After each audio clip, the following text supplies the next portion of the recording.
नमस्कार, वाइब्रेंट भारत के नए एपिसोड में आपका स्वागत है। मैं हूं आपके साथ अमृता चौरसिया।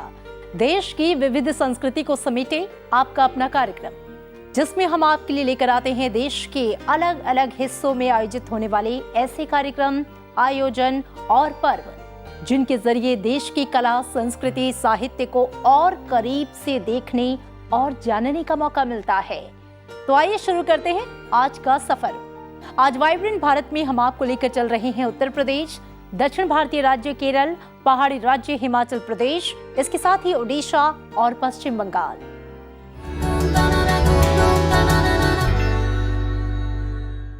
तो आज वाइब्रेंट भारत में सबसे पहले बात गोरखपुर में आयोजित हुए उत्सव की, आजादी के रंगोत्सव की।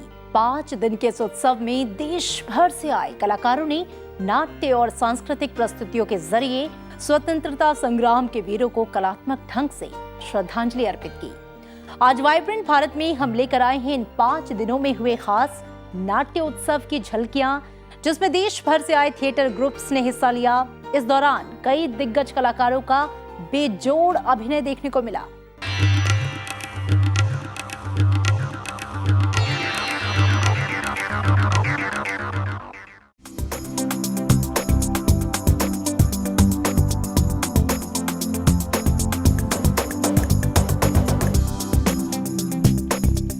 गोरखपुर के योगीराज गंभीर नाथ प्रेक्षागृह में बीते दिनों रंग उत्सव कार्यक्रम का आयोजन हुआ, जिसमें देश भर से आए बड़े नाट्य प्रस्तुतियों का मंचन किया गया। शुरुआत राष्ट्रीय नाट्य विद्यालय दिल्ली की प्रस्तुति खूब लड़ी मर्दानी से हुई। ये ओजपूर्ण प्रस्तुति देशभक्ति के रंग से सराबोर कर गई।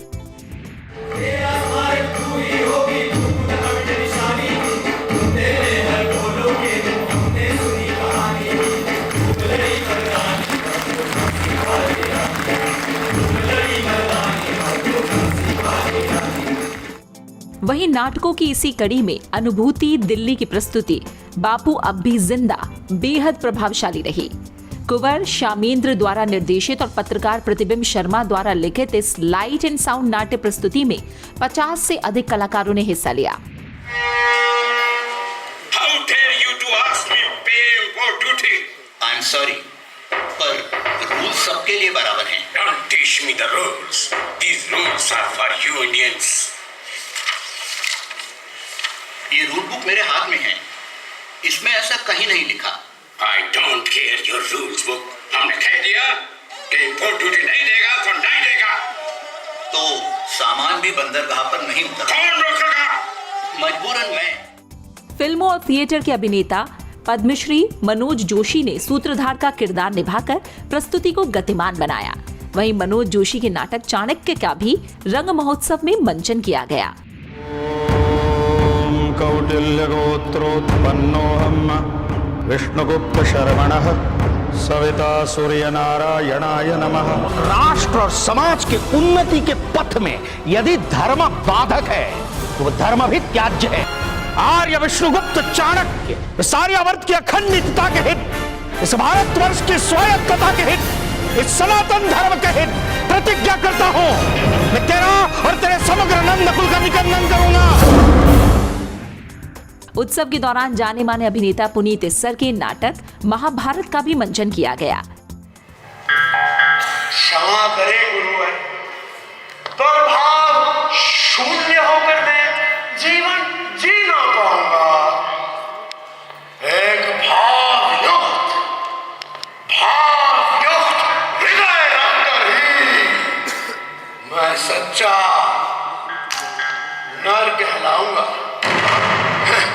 चलिए अभी आप 5वां विकार भी बता ही दीजिए, उसे मैं आज्ञाकारी मर्यादा पुरुषोत्तम बालक की तरह अवश्य मान जाऊंगा।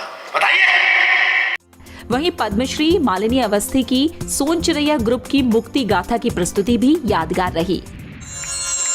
मते लई हो चुनरिया हमारी विदेशी ओ बालिमा, मते लई हो चुनरिया हमारी विदेशी ओ बालिमा, मते लई हो चुनरिया हमारी विदेशी ओ बालिमा, विदेशी ओ बालिमा।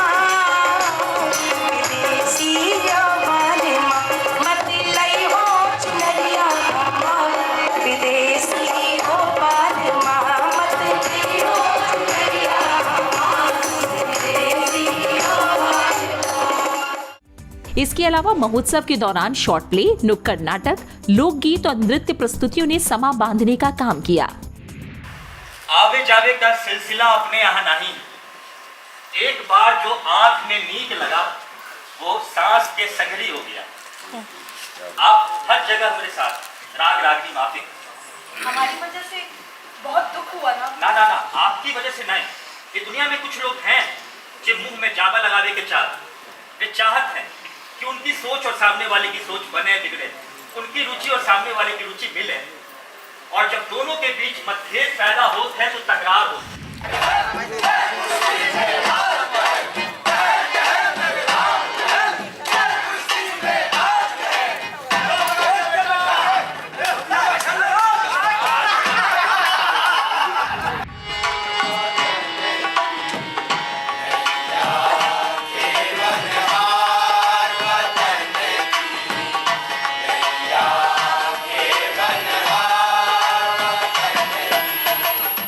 भारत दुनिया का एकमात्र ऐसा देश है जहां हर दिन कोई ना कोई त्योहार मनाया जाता है।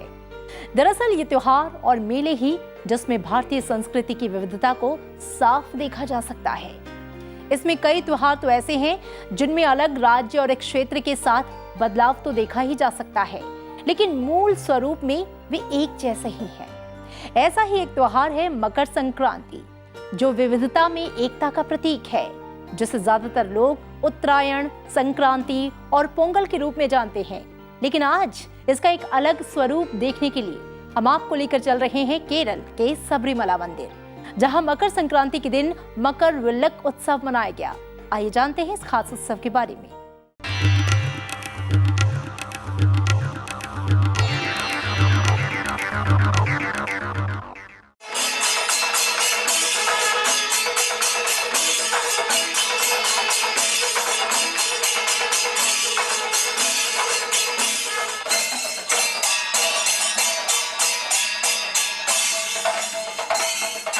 मकर संक्रांति का दिन पूरे देश में अलग अलग नामों से जाना जाता है। दक्षिण भारतीय राज्य केरल में ये दिन मकर विलक महोत्सव के तौर पर मनाया जाता है। केरल के पेरियार टाइगर रिजर्व के ऊपर एक पहाड़ पर स्थित भगवान अयप्पा को समर्पित सबरीमला मंदिर में हर साल मकर संक्रांति के दिन मकर विलक महोत्सव मनाया जाता है।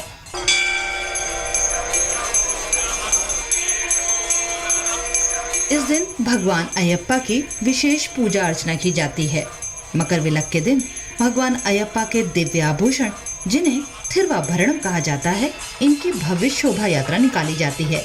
इस यात्रा में पंडलम महल से शाही आभूषणों को बड़ी ही धूमधाम और हर्षोल्लास के साथ मुख्य मंदिर तक लाया जाता है। हजारों श्रद्धालु इस शोभा यात्रा में शामिल होते हैं।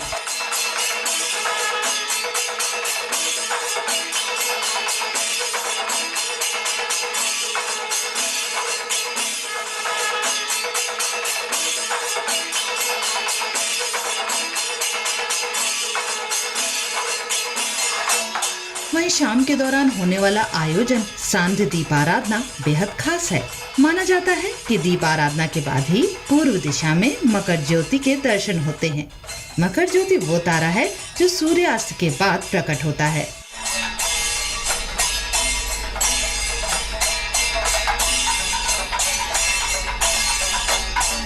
मकर ज्योति का उदय ही सूर्य के दक्षिणायन से उत्तरायण होने का प्रतीक है और इसी घड़ी से मलयालम पंचांग के पहले दिन की शुरुआत मानी जाती है।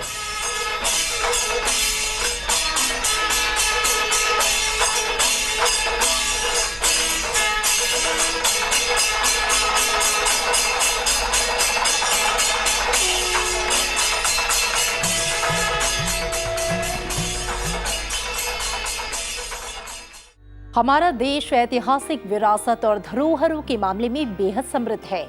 देश भर में ऐसी इमारतें, महल और किले हैं जो वास्तुकला की उत्कृष्टता के नमूने हैं।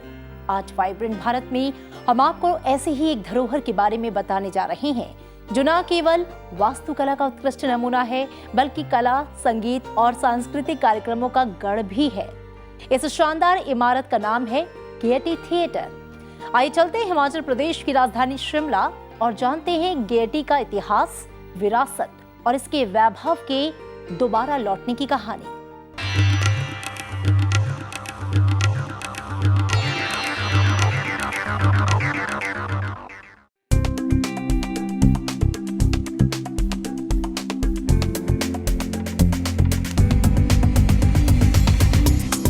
गेटी थिएटर शिमला हिमाचल के प्रमुख सांस्कृतिक केंद्रों में से एक, जिसकी खूबसूरती और वास्तुकला देश दुनिया के पर्यटकों को लुभाती रही है। साल 1887 में हेनरी इरविन द्वारा विक्टोरियन गॉथिक शैली में डिजाइन गेटी थिएटर देश की सबसे पुरानी ब्रिटिश इमारतों में से एक है। साल 1864 से शिमला ब्रिटिश इंडिया की ग्रीष्मकालीन राजधानी था।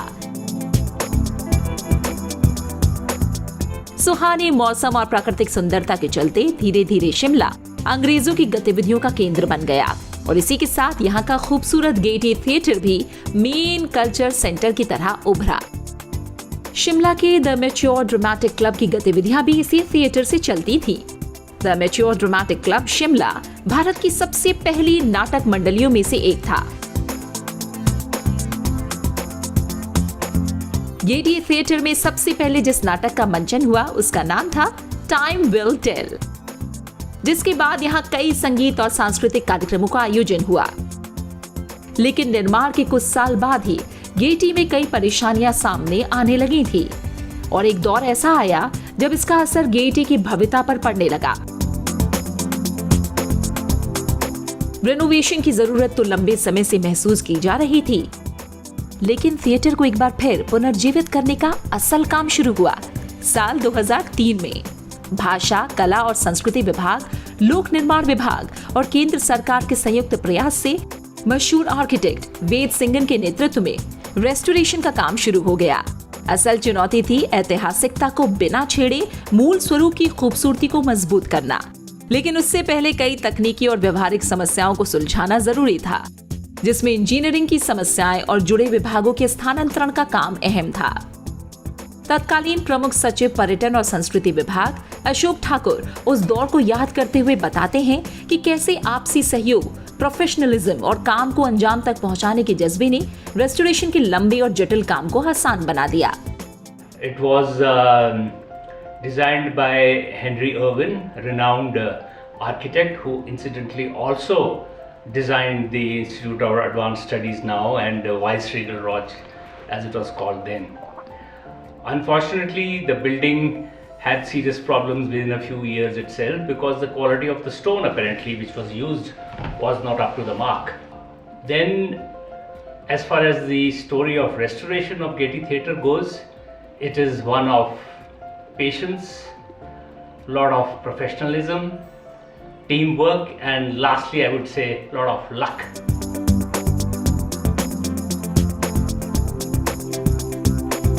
(2003 से 2009 के बीच रेस्टोरेशन के जरिए इस शानदार इमारत के वैभव को दोबारा बहाल करने के बाद यहाँ सांस्कृतिक कार्यक्रमों का आयोजन जारी है, जहाँ भारतीय संगीत, कला और फिल्म जगत के उत्कृष्ट कलाकार अपनी कला का प्रदर्शन कर चुके हैं। आज गेटी थिएटर न केवल शिमला बल्कि हिमाचल प्रदेश के सांस्कृतिक कार्यक्रमों का गढ़ है। इतिहास और संस्कृति की इस धरोहर का वर्तमान स्वरूप कुछ दूरदर्शी लोगों की सोच और अथक प्रयासों का परिणाम है।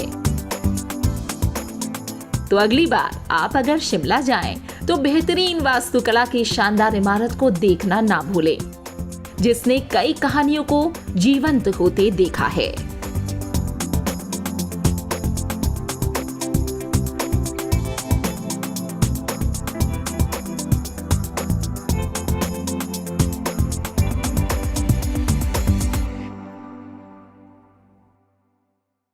और अब दर्शकों समय है सवाल जवाब का। पिछले एपिसोड में हमने आपसे एक लोक कला के बारे में पूछा था। आप में से कई लोगों ने इसका सही जवाब दिया। असम या नागालैंड के लोक नृत्य के तौर पर दिया। हालांकि इसका सही जवाब है संबलपुरी नृत्य, जो कि ओडिशा का लोक नृत्य है। आप में से जिन दर्शकों ने इसका सही जवाब दिया, उनके नाम हम स्क्रीन पर शेयर कर रहे हैं। आइए जानते हैं संबलपुरी नृत्य के बारे में विस्तार से।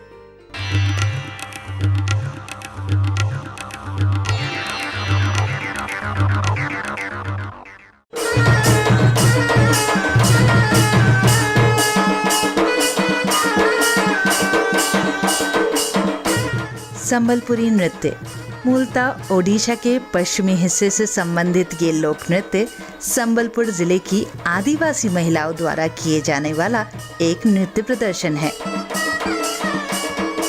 जो लोक त्योहारों के दौरान किए जाने वाली संबलपुर की एक परंपरा है, जो उसे एक अलग सांस्कृतिक पहचान देता है।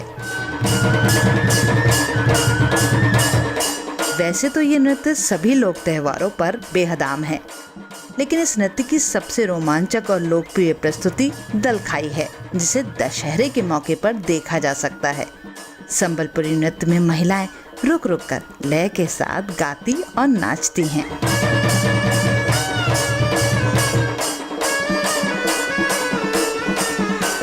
नृत्य के साथ ढोल, निशान, तमकी, तासा और महुरी नामक वाद्य यंत्र द्वारा बजाए जाने वाले लोक संगीत का एक समृद्ध ऑर्केस्ट्रा होता है। पुरुष नृत्य के दौरान ढोलकिया और संगीतकार के रूप में शामिल होते हैं।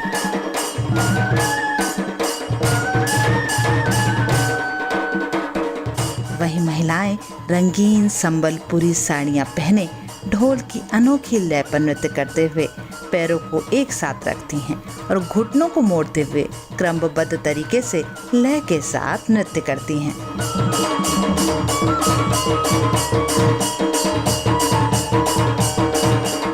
इस नृत्य के दौरान राधा कृष्ण, रामायण, महाभारत के प्रसंग और प्राकृतिक दृश्यों का वर्णन गीतों के जरिए किया जाता है। ये गीत संबलपुरी उड़िया में गाए जाते हैं।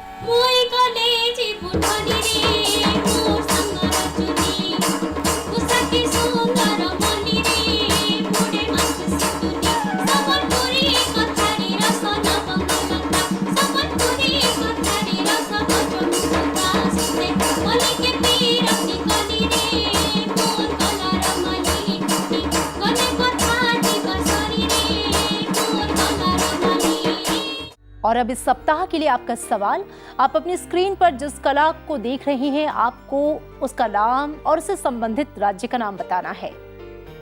आप अपना सही जवाब स्क्रीन पर दिए गए पते पर भेज सकते हैं। सही जवाब देने वाले का नाम हम अपने अगले एपिसोड में जरूर शेयर करेंगे। इसके अलावा आपके आसपास कोई ऐसा महोत्सव हो, लोक पर्व हो या खास आयोजन होता हो जिसके बारे में आप देश और दुनिया को बताना चाहते हो, जिसमें देश की संस्कृति की झलक मिलती है, तो उसकी जानकारी और संबंधित वीडियो हमें नीचे दिए जा रहे पते पर लिखकर भेज दें। और इसी के साथ चलते चलते आपको छोड़ जाते हैं पश्चिम बंगाल के कोलकाता के Ramakrishna Mission Institute of cultural द्वारा आयोजित विवेकानंद म्यूजिक फेस्टिवल के सुरों के साथ। दीजिए इजाजत, नमस्कार।